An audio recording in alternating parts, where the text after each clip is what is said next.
अस्सलाम वालेकुम जी। आज हम बात करने जा रहे हैं Ramzan diet plan for PCOS clients. चीज़ें वही रहने वाली हैं जैसे मैंने पहले बताया था जब मैंने लैक्टेटिंग मदर का डाइट प्लान रिकॉर्ड कराया था कि डाइट प्लान वही होता है, बस अपने क्वांटिटीज थोड़ी सी बदलनी होती हैं। डाइट प्लान वही होगा, पराठा, अंडे, दही, चाय, अफ्तार वही होगा, खजूरें, लेमनेड, साथ में पकौड़े, समोसे, बस हमने थोड़ी सी चीज़ों को थोड़ा सा ट्वीक करना होता है। पीसीओएस के अलावा अगर आपकी कोई मेडिकल हिस्ट्री है तो आपने इसको फॉलो नहीं करना। अगर आपको पीसीओएस के साथ डायबिटीज़ का मसला है तो आपने बिल्कुल भी इसको फॉलो नहीं करना। अगर आपको पीसीओएस के साथ कोई और दवाई दी जा रही है किसी भी किस्म की, या कोई फर्टिलिटी ट्रीटमेंट आपका चल रहा है, तो भी आपने डाइट प्लान को फॉलो नहीं करना। प्री ब्रेकफास्ट से, प्री सहरी से मैं स्टार्ट कर रही हूँ। प्री सहरी इस केस में होगी 1/4 टीस्पून मेथी दाना, 1/4 टीस्पून अजवाइन। रात को 1 कप पानी में भिगो कर रखना है। एम्प्टी स्टमक आपने वो पानी पीना है और इसके 5-10 मिनट के बाद आपने सहरी कर लेनी है। सहरी होगी आपकी तकरीबन 80 ग्राम का पेड़ा होना चाहिए, इतना सा बनता है। 80 ग्राम का पेड़ा जौ और गंदम बराबर मिकदार में मिक्स करके उस आटे का ले लें, या मल्टीग्रेन आटे का पेड़ा होना चाहिए। उसके साथ आपने 1 अंडा, ढेर सारी सब्जियां डालकर लेना है। जितनी आप वेजिटेबल्स ज़्यादा ऐड करेंगे उतना फाइबर ज़्यादा ऐड होगा और उतना वो आपके लिए ज़्यादा अच्छा है। अगर आपको अंडा नहीं लेना तो आप 6 खाने के चम्मच सालन ले सकते हैं जिसमें आलू मना है, बाकी आप जो सालन लेना चाहें वो ले सकते हैं। पराठा बहुत दिल करे तो इसी 80 ग्राम पेड़े के ऊपर 1 टीस्पून, इतना सा होता है, 1 टीस्पून ऑलिव ऑयल लगा लेना है, इससे ज़्यादा नहीं। और इसके साथ आपने half cup low fat yoghurt भी लेना है ताकि आपको पूरे दिन में प्यास ना लगे। आधा कप होता है 125 ग्राम्स। दही के ऊपर से मलाई हटाकर वो योगर्ट लेना आपने। तो 80 ग्राम का पेड़ा, 1 अंडा या सालन, साथ में आधा कप दही, और बस कम से कम दूध। जितना कम दूध आप अपनी चाय में टॉलरेट कर सकते हैं, कम दूध वाली चाय हो जाएगी। अगर आपको ये सहरी नहीं करनी, अच्छा, कम दूध वाली चाय बगैर चीनी की होनी चाहिए। बहुत दिल करे तो आप इसमें स्टिविया या कैनवल या सुखराल ऐड कर सकते हैं। अगर आपको ये सहरी नहीं करनी तो बेसन या मूंग दाल का चिल्ला आप भी ले सकते हैं। 2 अंडे लेने हैं, ढेर सारी सब्जियां डालनी है, 3 टेबलस्पून बेसन या मूंग दाल उसके अंदर ऐड करके, अगर आप इसमें जैसे पालक बीच में ब्लेंड करना चाहें ब्लेंड कर सकते हैं, चुकंदर ब्लेंड करना चाहें ब्लेंड कर सकते हैं। सब्जियां अगर आप ग्राइंड करके उसको नॉन स्टिक में पैनकेक की तरह फैलाना चाहें फैला सकते हैं, वरना आप सिर्फ और सिर्फ दाल और एग्स का चिल्ला भी ले सकते हैं। उसके साथ आपने 3 to 4 टेबलस्पून रायता डिप के तौर पे ले लेना है और साथ चाय का कप ले लेना है। थर्ड ऑप्शन, अगर आमंड मिल्क अवेलेबल है तो 4 टेबलस्पून ओट्स। रात को 250 ml आमंड या कोकोनट, प्लीज सोए या ओट मिल्क नहीं लेना, कोकोनट या आमंड मिल्क के अंदर सोक करके रख देना है। सुबह उठ के उसमें 1 टीस्पून हनी ऐड करें या 1 teaspoon 0 calorie maple syrup add कर देना है। अब ये बाहर के क्लाइंट्स के लिए ज़्यादा ऑप्शन जाएगी। पाकिस्तान में इनमें से बहुत सारी चीज़ें अवेलेबल ही नहीं है, जैसे 0 कैलोरी मेपल सिरप मुश्किल मिलता है, आमंड मिल्क मुश्किल मिलता है, कोकोनट मिल्क अफोर्डेबल ही नहीं होता, सो एंड सो ये बाहर के पेशेंट्स के लिए ज़्यादा। इसके अंदर आपने आमंड मिल्क ऐड कर दिया, फिर आपने मेपल सिरप या स्टिविया ऐड कर दें या 1 टीस्पून हनी ऐड कर दें, और फिर इसमें आप बेरीज ऐड कर सकते हैं। देखा, मैं बात करते करते भूल जाती हूँ। खैर, आपने इसमें बेरीज ऐड कर देनी है, वो कोई सी भी हो सकती हैं, strawberry, blueberry, Raspberry, cranberry, mix berries, कोई सी भी बेरीज ऐड कर दें। और इसी के अंदर आपने 2 टेबलस्पून नट्स ऐड कर देना है। साथ ही आप चाय पी लें। अब ये तो होने से आके सहरी के थोड़ी देर बाद चाय पिए, साथ ही चाय पी लेनी है आपने। अफ्तार होगा 1 से 2 खजूरें। अफ्तार में बहुत अच्छी ड्रिंक है लेमनेड विद स्टिविया या मिंट मार्गरीटा डाइट सोडा डालकर। इसमें आपने 1 टीस्पून चिया सीड ज़रूर ऐड कर देने हैं ताकि आप जो अफ्तार है उसमें बहुत ज़्यादा ना खाएं।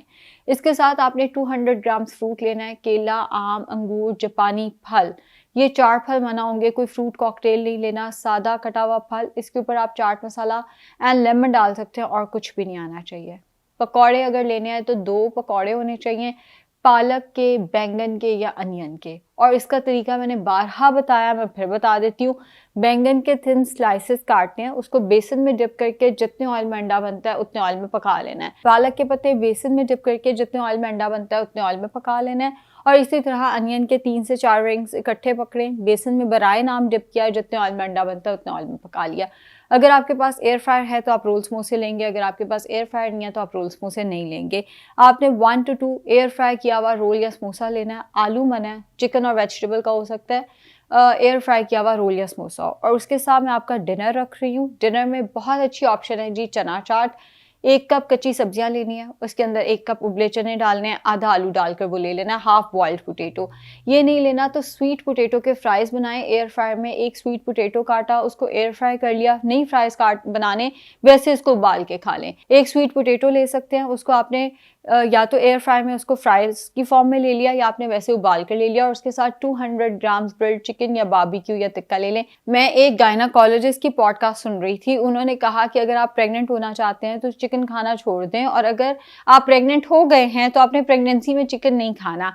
ये बिल्कुल गलत है। आप प्रेगनेंसी में भी चिकन खा सकते हैं और आप प्रेग्नेंट होना चाहते हैं तो भी आप चिकन खा सकते हैं। चिकन का इस सारे से कोई ताल्लुक नहीं है।